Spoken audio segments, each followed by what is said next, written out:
Olá, eu sou Isabelle Cabral, eu sou aluna do curso de Biotecnologia na UFPB Campus 1.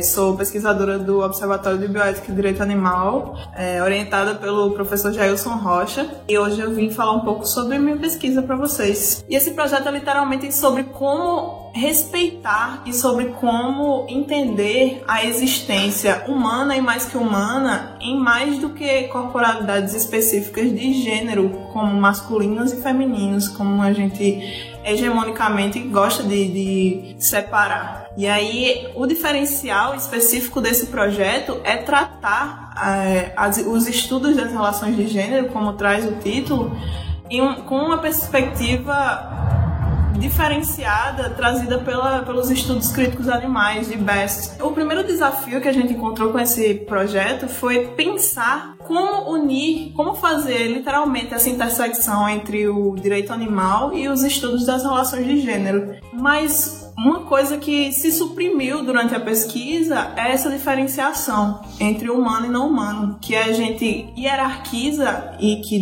posteriormente foi chamado de especismo por Peter Singer em Libertação Animal. A gente pensa nesse projeto em como as nuances de sexo e gênero são uma tecnologia, como descrita por Paul Preciado, que normatiza e regula e limita as corporalidades em performances de masculino ou feminino. Dessa forma, cria um certo conceito de normalidade que marginaliza as existências e abre espaço para que se patologize certas corporalidades, como a transexualidade e muitas outras.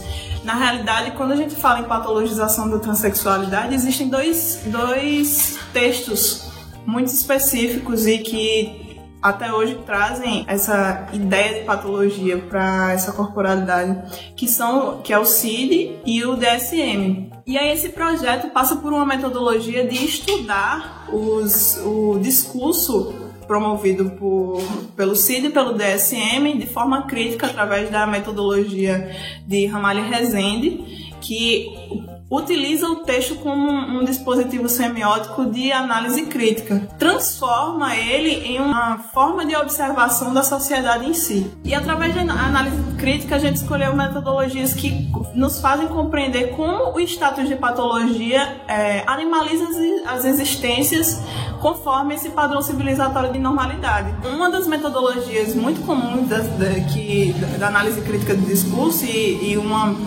que nós utilizamos foi a nuvem de palavras.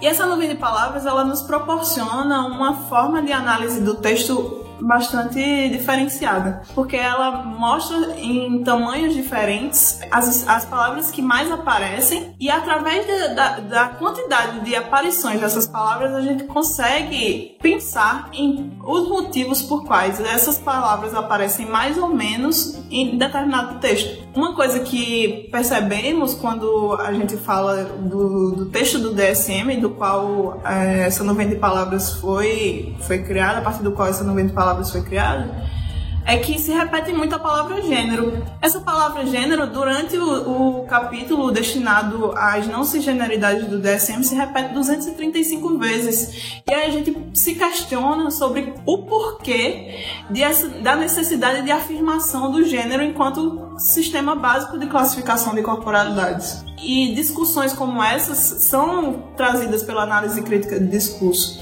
E aí uma das perguntas que a gente se lançou durante o processo dessa pesquisa foi: qual seria a intersecção entre esse estudo das corporalidades humanas e o direito animal? E aí a gente traça uma perspectiva específica que determina que um padrão corporal a ser alcançado é esse padrão hegemônico civilizatório de homem branco hétero cis, que de certa forma, por ser o padrão a ser alcançado, marginaliza e exclui todos os outros padrões de corporalidades, incluindo os animais.